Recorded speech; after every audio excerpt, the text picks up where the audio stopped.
As I lay dying in the ICU, my daughter's last words to me weren't "I love you," but a scream that chilled me more than death. Welcome back to your ultimate destination for gripping revenge stories, family betrayals, shocking betrayals, and emotional justice. Subscribe now and join a community and tell us where you're watching from. Turn on the notification bell for our next story. Are you ready to witness the ultimate payback? Let's get started. Act 1. The Hiss of the Serpent. I am ZAHA, and I am a 68-year-old man. In the language of my ancestors, ZAHA is a title of weight. It is the name given to the tree that provides the deepest shade, the man who becomes the roof over his family's head. For 40 years, I was that roof. I built an empire of glass and steel, a construction and development firm that reshaped the skyline of this city. I believed that the strength of the steel I forged was mirrored in the blood of my kin. I thought I had built a fortress of loyalty.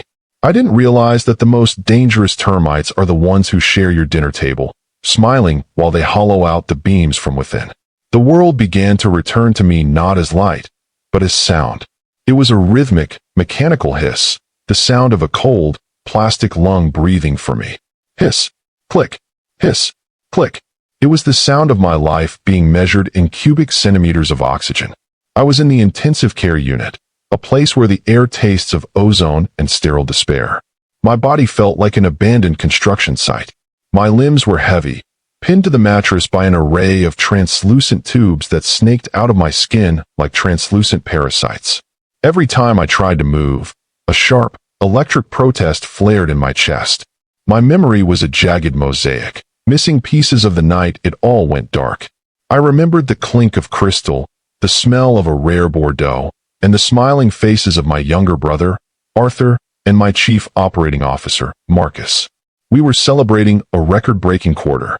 Then, there was a sudden, metallic taste in the back of my throat, a cold sweat that broke across my brow, and the floor rising up to meet me like a closing door. He's awake. Look at his eyes, a voice whispered. It was Angela, my daughter, my only child. In the blurred edges of my vision, her face came into focus. She looked like a ghost of the girl I had raised.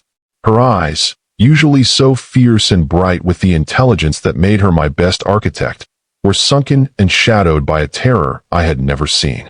She wasn't standing tall. She was hunched over me, her hands trembling as she adjusted the thin hospital blanket. "Dad," she breathed.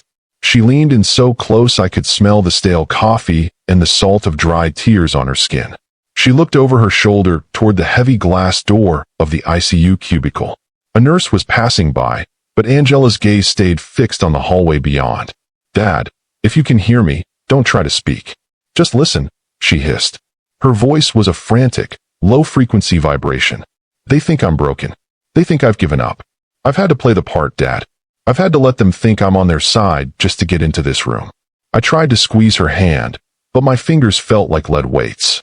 "Listen to me," she continued, her grip on my wrist tightening until it almost hurt. "The doctors say you'll be stable enough to leave in a few days. They're going to tell you that you need rest. They're going to offer to drive you home. But Dad, whatever happens, don't come home." The words felt like a bucket of ice water poured over my soul. Don't come home? This was my house. The ZAHA estate. I had designed every arch, laid the first stone of the hearth, and planted the oaks that shaded the drive.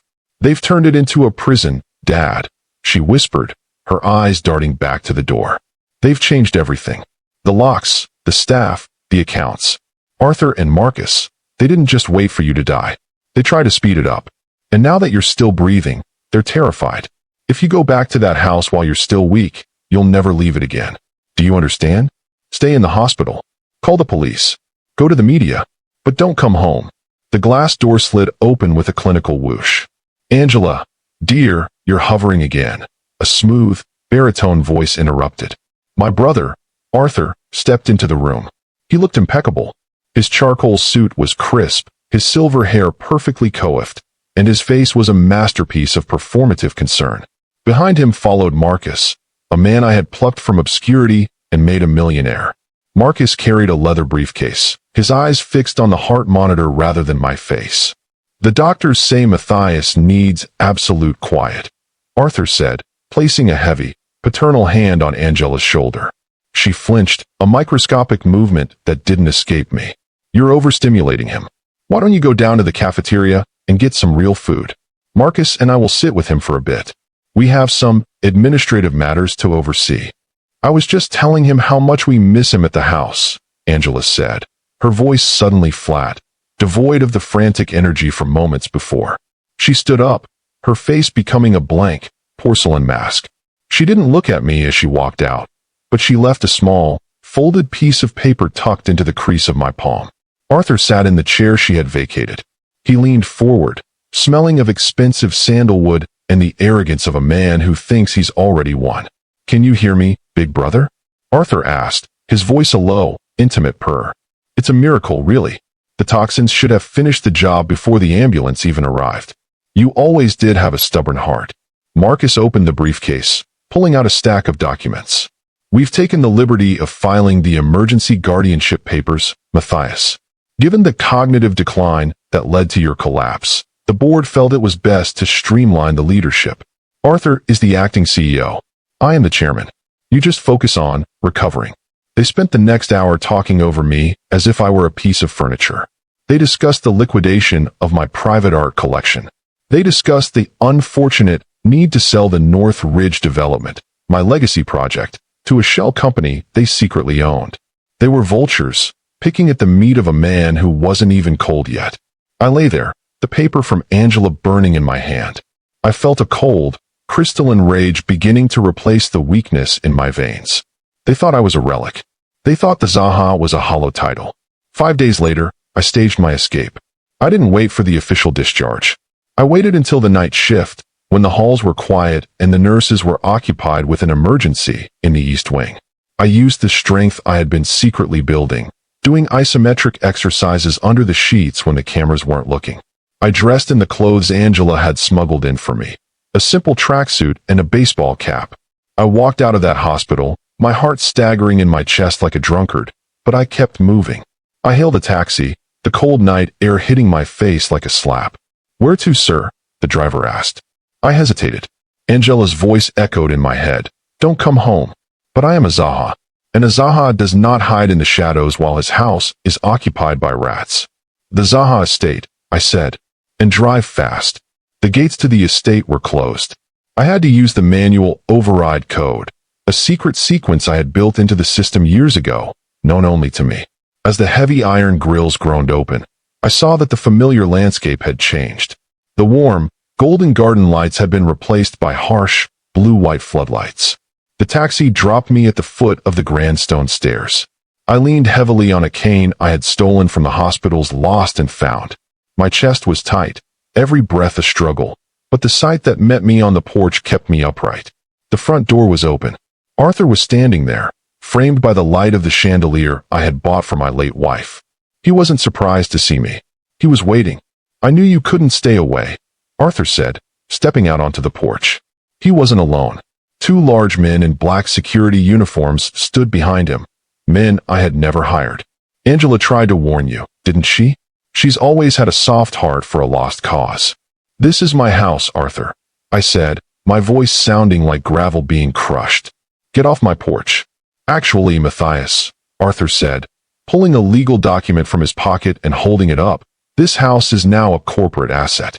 And as you have been deemed mentally unstable and medically incapacitated, you have been barred from all corporate properties. You're trespassing.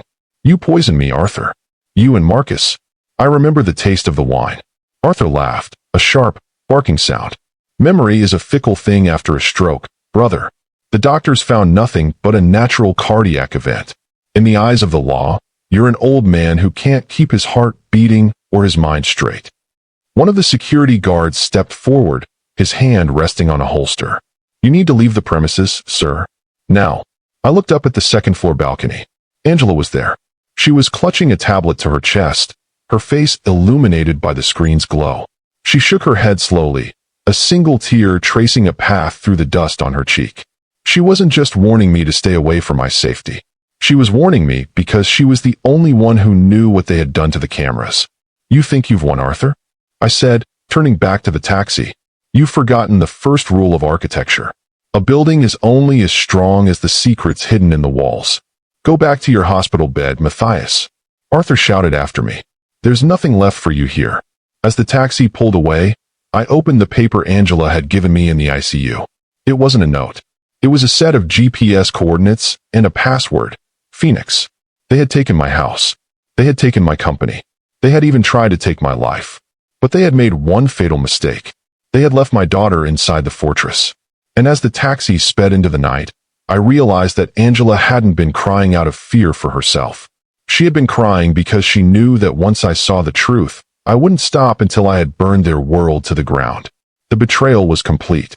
The revenge, however, was just beginning. The taxi dropped me at a derelict industrial park on the edge of the city, a place where the shadows of rusted cranes stretched like the fingers of a giant across the cracked asphalt. My chest was a furnace of dull, aching heat, and every step I took with my stolen cane felt like I was dragging my soul through deep sand. The GPS coordinates led me to a nondescript storage unit, number 412. I stood before the corrugated steel door, the cold wind whipping my tracksuit against my thin frame. My fingers trembled as I punched the password Phoenix into the electronic keypad.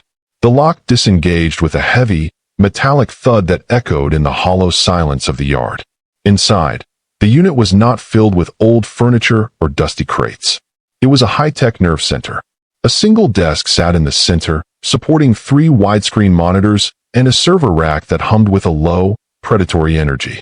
This was Angela's secret sanctum, the place she had built when she first began to suspect that the men I called brothers were actually wolves. I collapsed into the swivel chair, my breath coming in ragged hitches. On the desk lay a single flash drive with a handwritten label, The Truth. I plugged it in. The monitors flickered to life, bathing the dark unit in a cold, blue glow. The file directory was a roadmap of my own destruction. There were folders labeled toxin procurement, offshore transfers, and finally, a video file titled The Last Supper, October 14th. I clicked play. The footage was from the hidden black box camera I had installed in the dining room of the estate years ago, a camera so small it was woven into the intricate pattern of the wallpaper.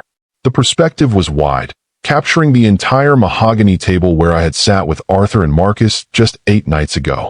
The audio was crisp. I heard my own laughter, rich, unsuspecting, and full of life. I watched as I stood up to retrieve a second bottle of wine from the cellar. The moment I left the frame, the atmosphere at the table shifted instantly. Arthur's face, which had been a mask of jovial brotherhood, turned into a cold, clinical void. He reached into his vest pocket and pulled out a small, amber vial. With the steady hand of a man who had rehearsed this 1,000 times, he emptied the contents into my glass. "Are you sure about the dosage?" Marcus whispered, his voice shaking.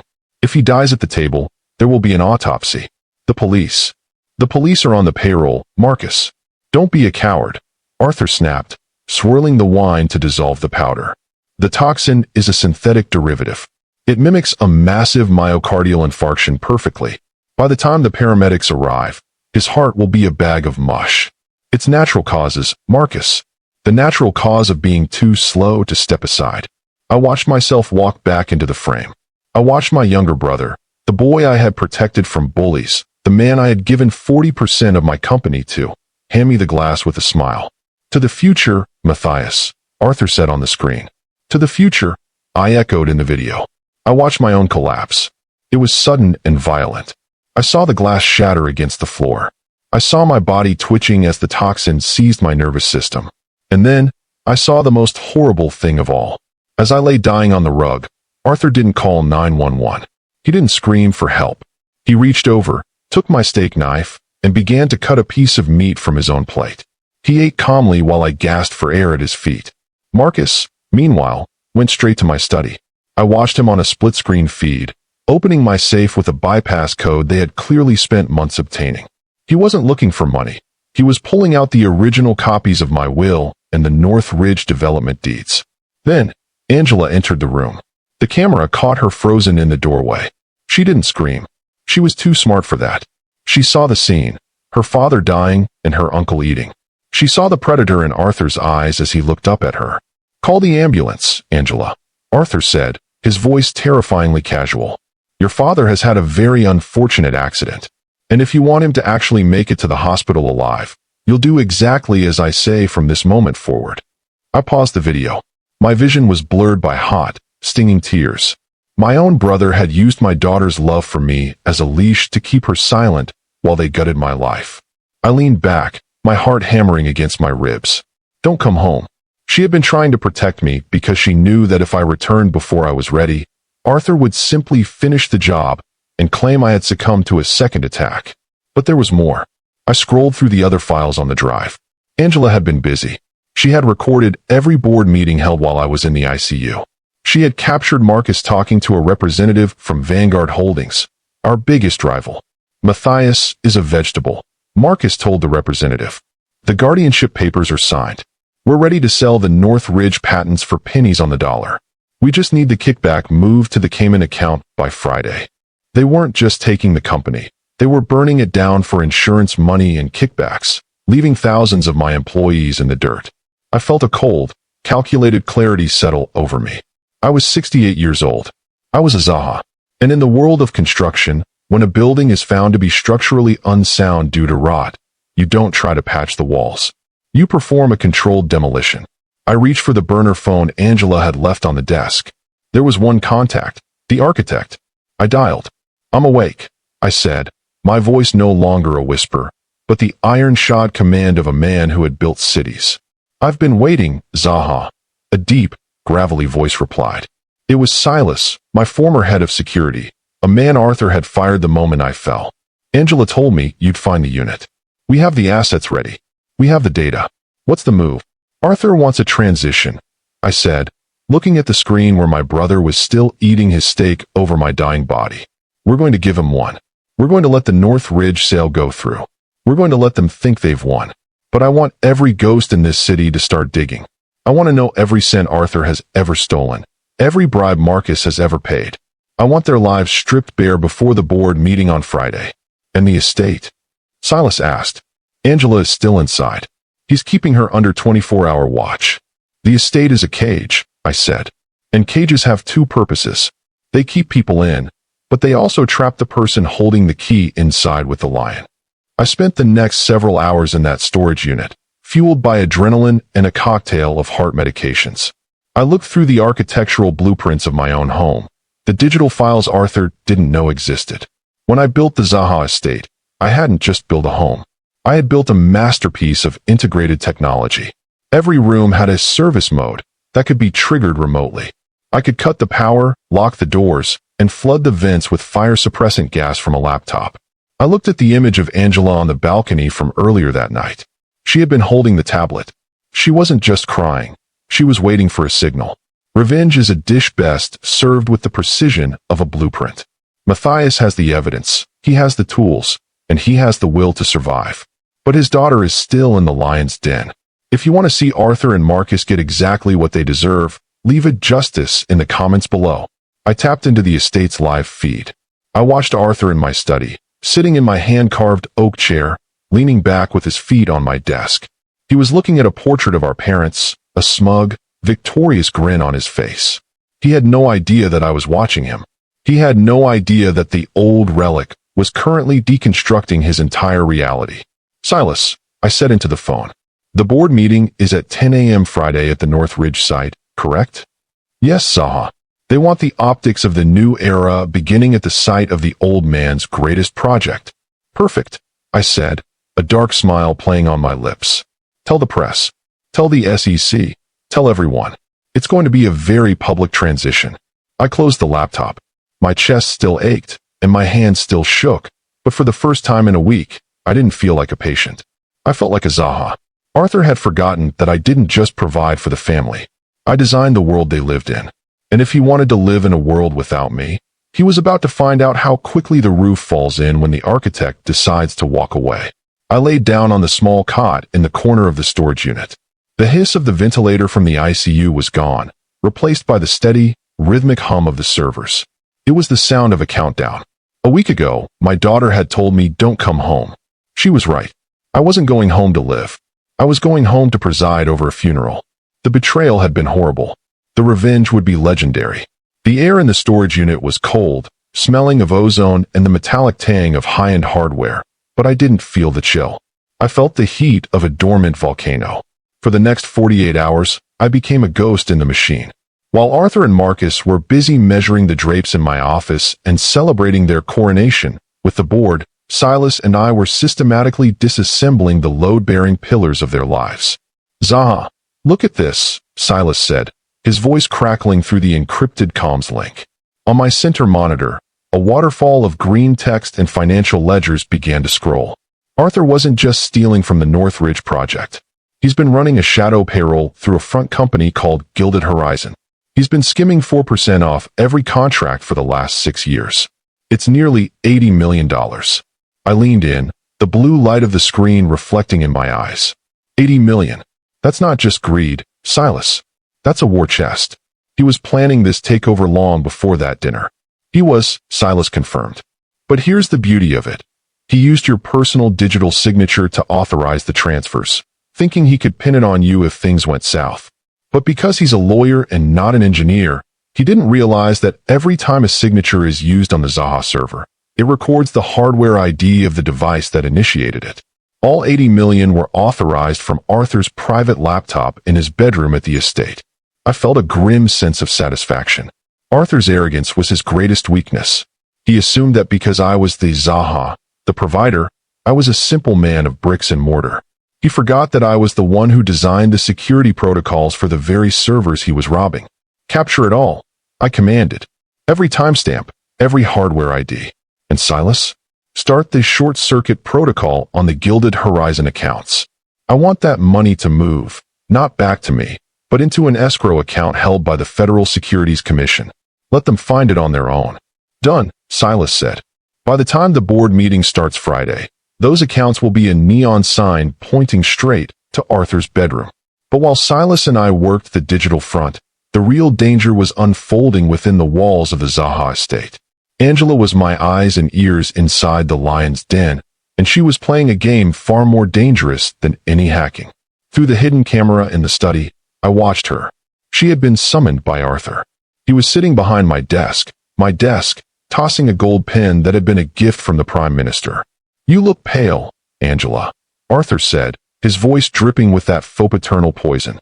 "You should be happy. With your father out of the way, you're the lead architect of the Northridge project. You'll be the face of the new ZAHA Corporation. I just want to make sure the transition is smooth, Uncle Arthur," Angela said. Her voice was steady, a masterpiece of repressed rage. She was standing near the bookshelf, her fingers subtly brushing the spine of a specific book, a hollowed-out volume that contained the master override for the estate's internal network. "It will be," Arthur promised. "As long as you remember where your loyalties lie. I know you were close to him, but Matthias was a dinosaur. He was holding us back. You have a chance to be part of something global." "I understand," she whispered. As she spoke, I saw her hand slip a small, black device, a signal repeater, behind the books. She was extending the reach of my storage unit server, allowing me to bypass the physical firewall Arthur had installed. Suddenly, Marcus burst into the room. He looked frantic, his face flushed. "Arthur, we have a problem. The Vanguard representative just called. They can't access the escrow for the patent sale. There's a security freeze on the transfer." Arthur sat up straight, his eyes narrowing. "A freeze? On whose authority?" "It's a glitch in the ZAHA protocol," Marcus stammered. "The system thinks the patents are being unauthorizedly liquidated. It's the old man's fail-safe." Arthur looked at Angela. The air in the room turned brittle. "Is that so? Angela, you're the architect. You know the code. Fix it." I don't have the master keys, Uncle. Only Dad had those," she lied, her eyes wide with feigned helplessness. Arthur stood up, walking toward her with a predatory slowness. He loomed over her, the mask of the kind uncle finally shattering. "Don't play games with me, girl. I know your father whispered things to you in that hospital bed. If you don't unlock that transfer by Friday morning, I'll have your father moved to a private care facility where the doctors are much less concerned with his recovery. Do you understand me?" I watched on the screen, my hand crushing the arm of my chair in the storage unit. My heart let out a sharp, stabbing protest, but I forced myself to breathe. "Hold on, Angela. Just a little longer. I'll see what I can do," Angela whispered, her head bowed. Arthur shoved past her, heading for the door. Make it happen. Marcus, get the security team to sweep the house again. I want every tablet, every phone, and every hidden wire gone. If Matthias is still alive, he's trying to talk to her. The door slammed. Angela waited for 30 seconds, her chest heaving. Then, she looked directly into the hidden camera. She didn't speak, but she held up a piece of paper with a single word written in bold, black ink. Ready. She's in position, Silas, I said into the comms. Start the blackout simulation. I want Arthur and Marcus to spend the next 24 hours in a state of total technological isolation. Cut their cell signals, scramble their satellite internet, and make sure every screen they look at shows nothing but the ZAHA logo. Initiating now, Silas said. They're going to feel like the walls are closing in. As the night wore on, I watched the estate descend into chaos. Arthur screamed at his security guards as their radios began to hiss with static. Marcus paced the hallway, frantically trying to get a signal on a dozen different burner phones, only to find them all displaying a countdown timer. 42 hours, 14 minutes, and 3 seconds. They were trapped in a fortress of their own making, surrounded by high-tech shadows they couldn't control. But I couldn't just sit and watch. I had one more move to make before the Friday deadline. I needed a physical presence. I needed the board of directors to see a ghost. Silas, get the medical van ready, I said, and call the contact at the City Chronicle. I want the senior investigative reporter to meet me at the North Ridge construction site at 3 a.m. We're going to give them a tour they'll never forget. ZAHA, you're not strong enough for this, Silas warned. Your heart. My heart is being kept alive by spite, Silas. It's the strongest fuel there is. I stood up, leaning heavily on my cane. I looked at the monitors one last time. I saw Angela sitting on her bed, her eyes fixed on the door, a small knife hidden under her pillow. She was the one who had truly been saved by the trouble, not because she avoided it, but because she had learned to thrive in the heart of it. Arthur thought he was the lion. He thought he was the one who controlled the territory. But he had forgotten that I didn't just provide for the pride. I built the savannah. I knew where every pitfall was hidden, where every trap was set, and exactly how much pressure it would take to make the entire ecosystem collapse. The trap is set, and the countdown has begun.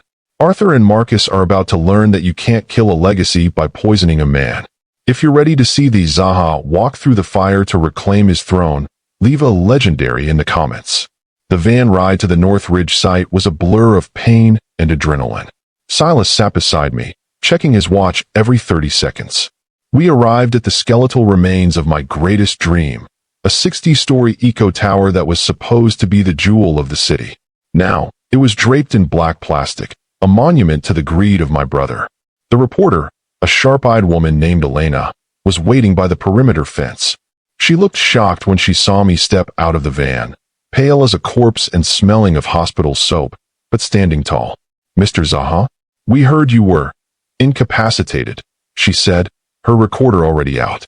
Rumors of my demise have been greatly encouraged by my brother, I said, my voice cutting through the wind. I have something for you, Elena. Not a story, a confession, recorded in my own home, on my own servers. I handed her the flash drive. Watch it. Then, I want you to look at the foundations of this building. Arthur has been using substandard concrete to save $3 million. He's building a tomb, Elena, not a tower. As she began to review the data, her face turned pale. This is a massacre, Matthias. If this building had been completed, it won't be, I said. Because by the time the sun comes up Friday, there won't be a ZAHA corporation left for him to rule. I'm pulling the plug, Elena, on everything. I looked up at the steel girders reaching into the black sky. I had built this, and I would be the one to decide its fate. The invisible demolition was nearly complete. The digital rot had been exposed, the financial pillars had been kicked out, and the ghost was back in the machine. Now, all that was left was the final confrontation. The moment when the architect walks back onto the site and shows the world what happens when you try to steal a man's soul. A week ago, my daughter had told me, "Don't come home." Tonight, I realized she was right. I wasn't going home. I was going to the battlefield. And I wouldn't leave until the last of the rats had been crushed beneath the rubble of their own ambition. The betrayal had been horrible. The revenge was now inevitable. Friday morning arrived with a sky the color of cold flint. The North Ridge construction site, usually a hive of industrial activity, had been transformed into a sanitized stage for a corporate execution. A massive white marquee had been erected on the 61st floor, the unfinished penthouse, offering a panoramic view of the city I had spent 40 years building. Arthur and Marcus were there, looking like kings in their charcoal wool and silk ties. They were surrounded by the board of directors, the investors from Vanguard Holdings, and a dozen high-profile photographers. This was the moment of the great transition. The ZAHA name was about to be stripped from the building and replaced by a generic corporate logo that smelled of nothing but profit and ash. I watched it all from the security van parked 3 blocks away, my eyes fixed on a wall of monitors. I was hooked up to a portable heart monitor, the rhythmic beep a steady reminder of the stakes. Beside me, Silas was tapping away at a laptop, his face illuminated by the green glow of a countdown. "The internal network is live, ZAHA," Silas whispered. Angela just signaled from the podium. "She's uploaded the override packet into the presentation server." On the screen, I saw Angela. She was dressed in a black suit, her hair pulled back in a severe bun. She was standing at the edge of the marquee, holding a tablet. To the world, she was the grieving daughter-turned-successor.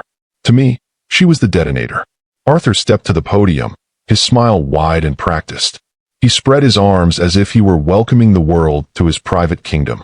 "Gentlemen, ladies, colleagues," Arthur began, his voice amplified by the state-of-the-art sound system. "Today is a bittersweet day. We honor the legacy of my brother, Matthias, whose vision brought us here. But as we all know, a great building must evolve or it becomes a ruin. Today, we announce the merger that will propel this project into the next century." He gestured to the massive LED screen behind him. "Let us look at the future of the North Ridge." He clicked his remote. But the future didn't appear. Instead, the screen flickered, a jagged tear of static cutting through the glossy architectural renders. Then, the audio changed. The soft, ambient corporate music was replaced by a low, rhythmic hiss. Click, hiss, click. The sound of my ventilator from the ICU. The audience shifted, a murmur of confusion rippling through the board members. Arthur's smile faltered. He clicked the remote again, frantically. "Apologies, we seem to have a minor technical." Then, the video began. It wasn't a 3D model of a skyscraper. It was a wide-angle shot of a mahogany dining table. The board watched in a stunned, suffocating silence as Arthur reached into his vest pocket and emptied the amber vial into my glass. They watched as he ate his steak while I lay dying on the floor. The sound of Arthur's voice filled the penthouse, amplified to a deafening roar. The natural cause of being too slow to step aside. Arthur froze. He looked like a man who had seen a ghost materialize from the air. Marcus, standing to his left, turned a sickly shade of gray and began to back toward the exit, only to find 2 of Silas's security men blocking the path. "What is this?" one of the lead investors screamed, standing up. "Arthur, what the hell is this?" It's a deep fake," Arthur shouted, his voice cracking, the polished mask finally shattering. "It's a hack. My brother is a vegetable. He's trying to sabotage us from his deathbed." Then, Angela stepped forward. She didn't look at her uncle. She looked at the camera hidden in the podium. "My father is not a vegetable, Uncle Arthur," she said, her voice clear and cold as a mountain stream. "And he's not on his deathbed." She tapped her tablet. The video on the screen changed. Now, it was a live feed of the financial ledgers Silas and I had deconstructed. The $80 million Gilded Horizon trail was displayed in bright red, with Arthur's private hardware ID highlighted for everyone to see. Beside it, the environmental reports on the substandard concrete, the Tomb project, began to scroll, signed by Marcus. "The North Ridge isn't a merger," Angela said to the board. "It's a crime scene." This was my cue. I stepped out of the van. The cold wind hit me, but I didn't flinch. I walked toward the construction lift, my cane striking the concrete with the steady rhythm of a ticking clock. Silas was at my side, his hand on his holster. We rode the lift up. The city began to drop away, the wind howling through the open steel frame of the building. My heart was thumping, a sharp pain radiating through my left arm, but I forced it down. I wouldn't die until I saw the light go out of Arthur's eyes. The lift doors opened directly into the marquee. The room went dead silent. The photographers, sensing the greatest story of the decade, began a frantic barrage of flashes. I walked through the center aisle, the crowd parting like the Red Sea. I was pale, my hair disheveled, a man who had clearly been to the edge of the grave and back, but I carried the authority of the architect. I walked straight to the podium. Arthur was backed against the edge of the 61st floor, the safety netting the only thing between him and a 300-foot drop. "Matthias," he breathed, his eyes wide with a terror that was finally genuine. You're supposed to be. "I'm supposed to be under the dirt, Arthur," I said, my voice echoing through the penthouse. "But I've always been better at building things than staying in them." I turned to the board, leaning heavily on the podium. "I built this company on the idea that a man's word is his bond. My brother believed a man's life is a commodity. He tried to kill me, and when that failed, he tried to kill my legacy by building this tower out of lies and cheap concrete." I looked at the Vanguard representatives. There is no merger. There is no Northridge Corporation. As of 5 minutes ago, I have filed for Chapter 11 reorganization and provided the SEC with every scrap of evidence they need to arrest these two men for attempted murder, embezzlement, and racketeering. Arthur lunged for me then, a desperate, animalistic snarl escaping his throat. "I'll kill you. I'll finish it right now." He didn't get within 5 feet. Silas moved with the grace of a panther, catching Arthur's arm and pinning him to the concrete. Marcus tried to run, but he was tackled by the uniformed officers who had been waiting in the stairwell. "You're done, Arthur," I said, looking down at him as he struggled against the zip ties. "You didn't just fail as a businessman. You failed as a ZAHA." Angela walked over to me. She didn't say a word. She just took my arm, supporting my weight as the adrenaline began to fade and the crushing fatigue of my condition returned. "You came home, Dad," she whispered, her eyes wet with tears. "No, Angela," I said, looking out over the city. "I didn't come home. I just came back to clear the site." The police began to lead Arthur and Marcus away. The flashes continued, the reporters shouting questions I didn't care to answer. I looked at the LED screen one last time. The image of the mahogany table was gone, replaced by a single, simple image, the original blueprint of the Northridge Tower, signed by me and Angela. The betrayal had been a masterpiece of cruelty, but the revenge had been a masterclass in engineering. I had stripped them of their money, their reputation, and their freedom in front of the very people they had tried to impress. I felt a sudden, sharp tug in my chest. I stumbled, the world tilting. Angela caught me, her face a mask of panic. "Dad, Silas, help. He's having another attack." I felt myself being lowered to the concrete. The sky was so gray, so beautiful. I saw the faces of the board members, men who had almost let my brother by their souls, looking down at me with a mixture of awe and shame. "I'm okay, Angela," I whispered, though I knew I wasn't. "The building, it's safe now. The rod is gone. Don't leave me, Dad. Not now. We won. A ZAHA never leaves," I said, a faint smile touching my lips. "He just becomes part of the foundation." As the paramedics rushed toward me, the hiss, click, hiss of the hospital returned in my mind. But this time, it didn't sound like a prison. It sounded like the rhythm of a city being built. I had survived the trouble because my daughter had the courage to tell me the truth when it mattered most.